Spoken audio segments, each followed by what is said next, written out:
வாஸ்து நாள் இன்று. வாஸ்து பகவான் உருவான கதை. வாஸ்து பகவான் கண்விழிக்கும் நாள்தான் வாஸ்து நாள் என்று அழைக்கப்படுகிறது. யார் அந்த வாஸ்து பகவான்? அவர் எப்படி தோன்றினார் என்று பார்க்கலாம். சிவபெருமான் அந்தகாசூரன் என்பவனை வதம் செய்தார். அப்போது சிவன் நெற்றியிலிருந்து வழிந்த வியர்வையிலிருந்து ஒரு பூதம் கிளம்பியது. அது தன் பசி நீங்க சிவனை எண்ணி தவமிருந்து பூமியை விழுங்கும் சக்தியை பெற்றது. பிரம்மா உள்ளிட்ட தேவர்கள் பூமியை விழுங்க முயன்ற பூதத்தை குப்புற தள்ளி எழாதபடி அழுத்தி பிடித்து கொண்டனர். பசியால் வாடிய பூதத்திடம், இன்று முதல் நீ வாஸ்து புருஷன் என்று அழைக்கப்படுவாய். பூமியை தோண்டி கட்டிடம் கட்டும்போது செய்யும் பூஜையின் பலன் உனக்கு கிடைக்கும் என்று கூறினார். மத்ஸ்ய புராணத்தில் இந்த வரலாறு கூறப்பட்டுள்ளது. வாஸ்து நாள் எப்போது வரும்?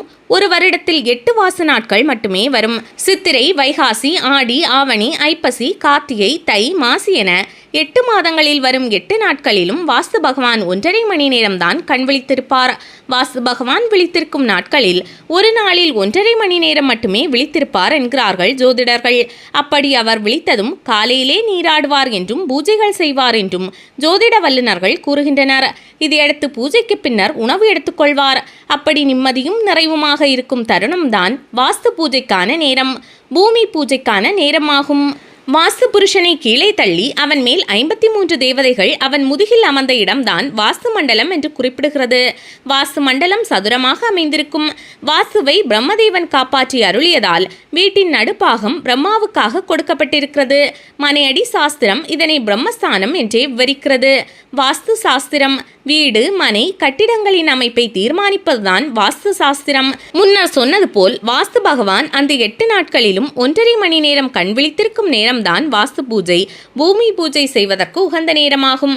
கட்டடம் கட்டுவதற்கும் பஞ்சபூத சக்திகளுக்கும் நெருங்கிய தொடர்புகள் உண்டு. அதன்படி பூமியின் இலகுத்தன்மையை கண்டெடுத்து வைத்துள்ளனர். பூமியின் லகுத்தன்மையை பயன்படுத்தி அந்த நாளில் வாஸ்து வழிபாடு செய்தால் கட்டிடம் கட்டும் பணி எந்தவித தடையும் இல்லாமல் நல்லவிதமாக வளர்ச்சி பெறும். வாஸ்து பூஜை எப்போது செய்யலாம்? சித்திரை, வைகாசி, ஆடி, ஆவணி, ஐப்பசி, கார்த்திகை, தை, மாசி என 8 மாதங்களில் வரும் வாஸ்து நாட்களில் பூஜை செய்யலாம். பூமி பூஜை செய்யலாம்.